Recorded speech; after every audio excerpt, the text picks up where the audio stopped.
Welcome. My name is Paolo Annino. I'm with the FSU College of Law. I'm honored today to talk about special education with the growing Litem community. We're doing a 6-part series. We already talked about in part 1 the goal of an individual education plan, which is a free and appropriate public education. Part 2, we discussed evaluations. Part 3, we discussed the components of the evaluations. In part 4, we're going to talk about the actual IEP meeting and how to advocate at this meeting. Now, as we already talked, that it is a meeting in a conference room, usually. I don't know if you'll be able to see this or not, but similar to a conference room that I'm in right now. We have a long table and everyone sits around the conference room. There could be a dozen people at the individual education plan meeting. What do you need to do before you get to the meeting? And really, when we talk about advocating at a individual education plan meeting, it reminds me of an iceberg, where really all the work is under the sea, right, below the water, and the actual performance is just the top. So it really requires, to do a good job at an individual education plan meeting, requires preparation, preparation, preparation. That's what's required. Preparation, preparation, preparation. And what kind of preparation? Well, the first thing you need to do is review the last individual education plan. So review the last one. And what are you reviewing? You're reviewing the 5 major components. You're reviewing present level performance, you're reviewing goals, you're reviewing placement, you're reviewing related services, and you're reviewing least restrictive environment. So it's important to know what the child already has. Next, what do you review is what we talked about in part 2. You review all the evaluations and really understand the evaluations, because you can't advocate at the individual education plan meeting if you don't understand the evaluations. In addition, what else? What other kind of preparation do we do here? Well, we try to talk to the school teacher. And as we're going to talk in a few minutes, the school teacher is going to be our ally. In many ways, the school teacher is going to be the person at the table who's going to support what we're asking for in the child's individual education plan. So again, trying to talk to the school district, school teacher, I'm sorry.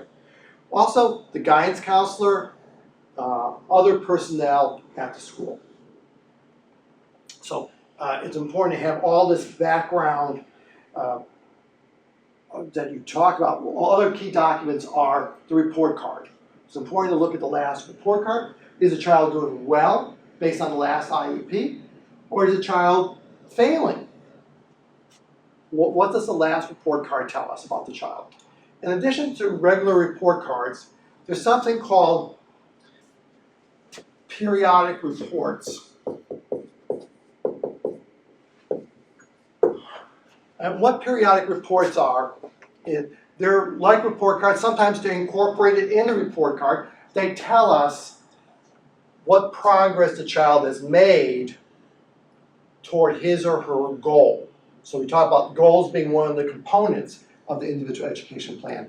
And throughout the academic year, the child will be receiving these periodic reports telling us the progress the child has made toward that goal. And that's going to be very helpful for us too. So we get all this information, we digest it, and then we come up with the ask. We come up with what we're going to be asking for at the IEP meeting. Are we going to be asking for goals? Are we going to be asking for a different placement? Are we going to be asking for related services? Again, there's a variety of what you're asking for. So we have to be really clear what we're asking for. Whatever we're asking for, one thing we're not asking for is sympathy. We're not asking for charity. We're asking for is what's justified by the law. Justified. Justified. So it is justified. So everything we're asking for has to be justified. How do we justify it? Back to part 2, evaluations. So everything you ask, say you're asking for tutoring. Well, you're going to need to have some type of evaluation, some type of documentation that supports that request. And what I recommend is whatever documentation or justification you use, written justification, you make at least a dozen copies. You underline the key portion and you put tabs on it and give it to the different members. So when you're arguing for this, whatever you're asking for you can really point to your justification and show it and explain it to the other members of the IEP team. This brings me to, some real practical matters. First, you should get to the IEP meeting early. And I know that's hard because I'm always last minute on everything myself, but it's important to get there early. And you want to get there so that when someone walks into the room, you go up to the person and you shake their hand and you say who you are and who you represent and what your goal is. It's important for people to get to know you because you're going to be working as a team. So the more they get to know you, the more they will then be open to your ideas. So get there early, make sure to shake hands, make sure to introduce yourself and tell a little about yourself. The more you reveal, the more people will trust you. With your client, you should sit next to your client and you should give your client a legal pad and a pencil or a pen, and so the client can write notes for you. The most important thing, I think, to advocate an IEP at an individual education plan meeting is to do something called an IEP memo. An IEP memo. An IEP memo is a one-page document in bullet format with the date on top, with your contact information on top, and it simply specifies in layperson's terminology what you're asking for at this meeting. It's not a brief, it's not a petition, it's not a complaint, it's a simple tool, one-page tool that someone can look, because it's bullet point formatted, someone can look down and it's clear what you're asking for. Why is an IEP memo important? Well, some of these individual education plan meetings, I was talking to a colleague of mine recently, she was telling me she went to one recently and it lasted 4 hours. I mean, there's a lot of discussion going on. So it's important to have on the table, literally, what you're asking for. So it's very important to have on the table what you're asking for. Recently, I was talking to some advocates and they were telling me they went to an IEP meeting and they asked permission to hand out the IEP memo and the school district denied them permission. Well, that was all wrong. There's no permission. Everyone on the table is equal. So what are you asking permission for? So it was a mistake on their part to ask permission, and it was a mistake on the school district not to allow them to introduce the IEP memo. But it's a good way of focusing the issues so that the school knows exactly what you're asking for. So I was just finishing talking about the importance of an individual education plan memo. That brings me to my next topic, and what I call that is the potted plant.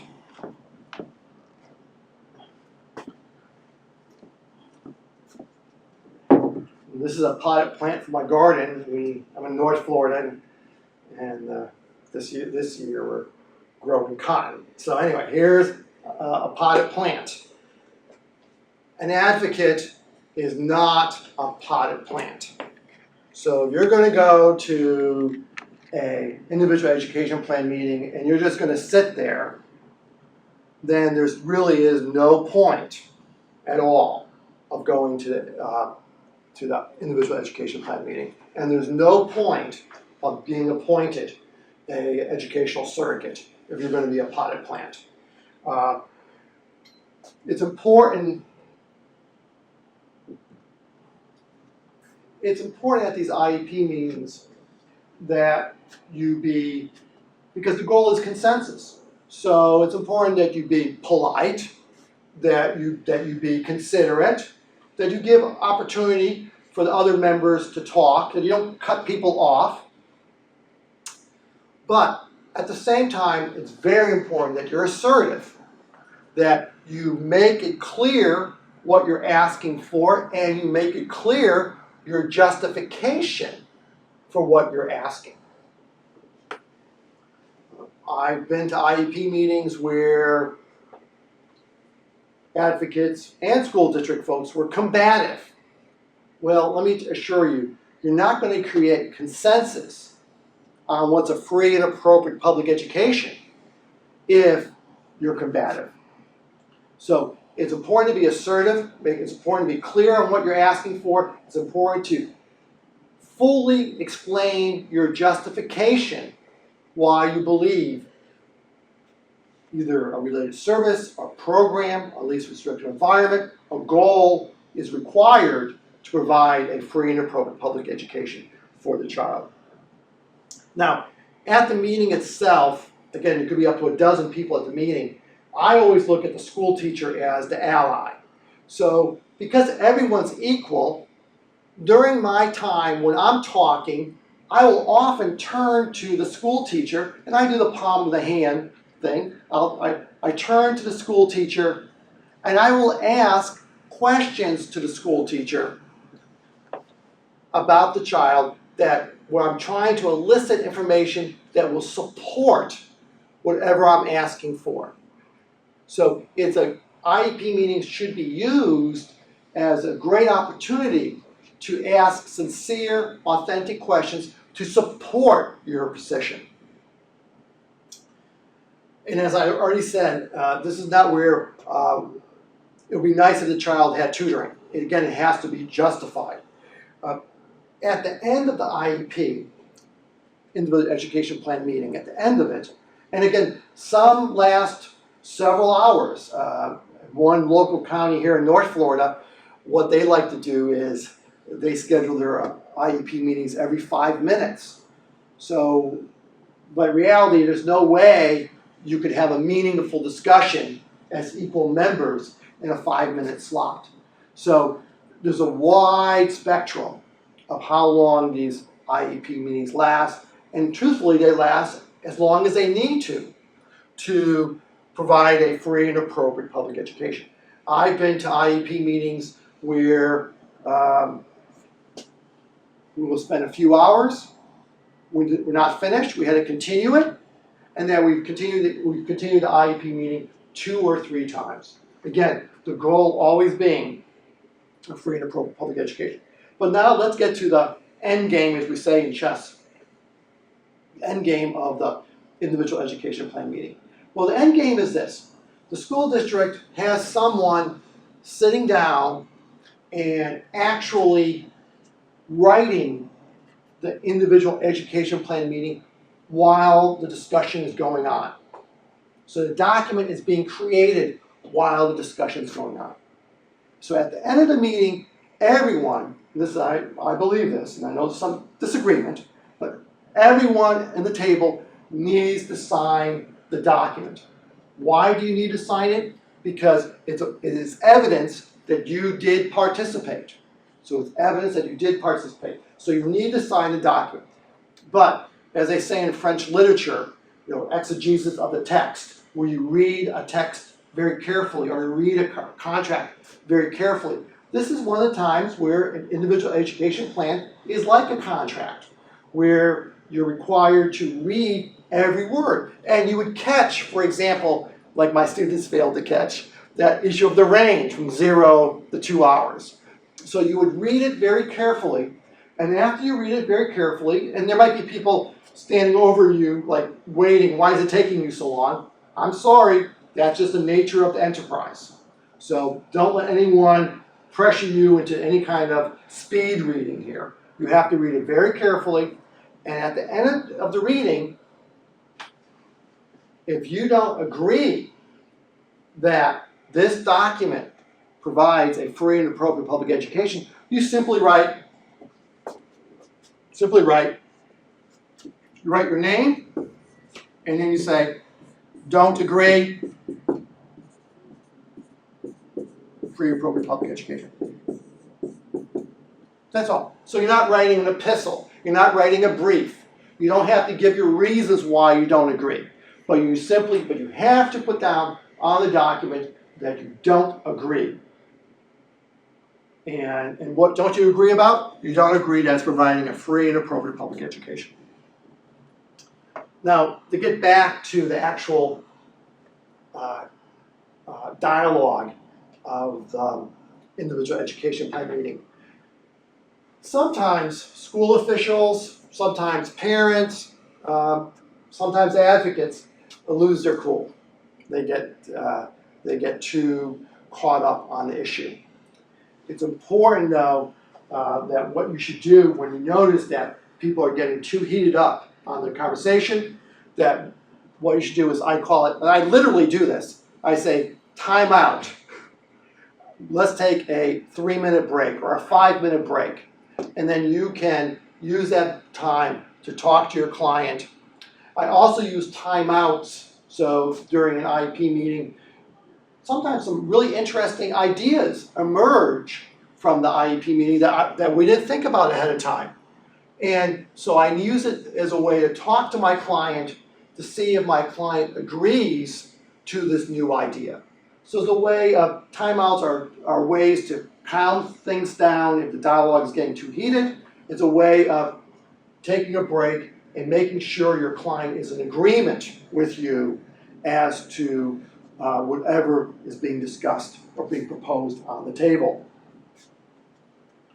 Now, as I mentioned earlier about that one county that does these 5-minute IEP meetings, the reason they do that is they have a draft IEP completed, a draft IEP. Now, our draft IEPs, what a draft IEP is, it's a document that the school's already filled out. It's filled out what the goals are. It's filled out what the program is. It's filled out what the related services is. The question is that permitted under the federal law? And the answer is yes. There can be a draft IEP as long as the school district is still open-minded. Is still open-minded on that the child can go, that open-minded so that the participants in the room to actually decide what is a free and appropriate public education. So they're not chained to that draft IEP. If the school district is going to use a draft IEP, what I recommend is that you notify the school ahead of time and you ask them for a copy ahead of time so you can study it before you actually go to the IEP meeting. So you want a copy. If they are going to do a draft IEP, you want a copy beforehand. Also, and this happens often, the school, you go to an IEP, there's no evaluation, so you ask for an evaluation. That's how the IEP ends, where there's a request for an evaluation. And so there's a new IEP scheduled, and the first time you see the new evaluation is at the IEP meeting. And again, there's no way for almost any of these evaluations, if you're not a clinical psychologist or a specialist, a medical specialist, to understand these evaluations off the cuff. So if that occurs, what I recommend is, again, you want any evaluations prior to. You need to let the school, and every school has at least most schools, I should say, have a special education coordinator assigned to that specific school. So you talk to the special education coordinator and say, look, if you're going to have a draft IEP, I'd like it ahead of time. If there's an evaluation you're going to rely on for the IEP meeting, I would like to see that ahead of time. Again, it helps you prepare for the individual education plan meeting.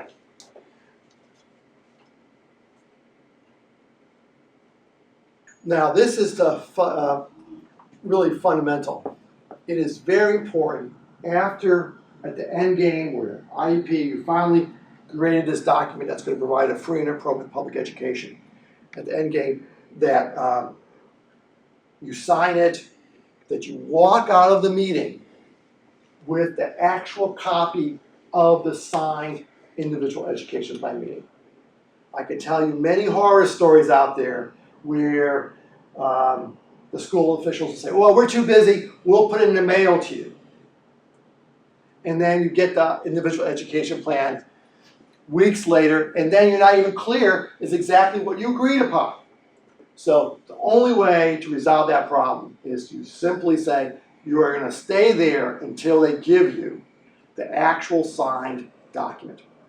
So Mike, again, to summarize on this section, this part on how to advocate an IEP at an IEP, again, the most important part is not be a potted plant. If you're going to be a potted plant, do something else. 2, make sure to have an IEP memo. And then 3, be able to justify whatever you're asking. And 4, remember, this is consensus building. You know, twisting people's arms, being combative is not going to create consensus. So you really do need to develop an ethos of cooperation with other members. Now, of course, sometimes the school district is combative. So how do you respond when the school district is combative? Well, my answer to that is very simple. Is maintain your dignity. You always have to maintain your dignity in the practice of law. So you maintain your dignity, but you respond in a non-combative way. And you're assertive, you justify your positions. So again, the last point again is make sure you leave the IEP meeting with the actual document. And next we're going to be talking about is an area that happens often, problems dealing with discipline. Look forward to seeing you to the next section.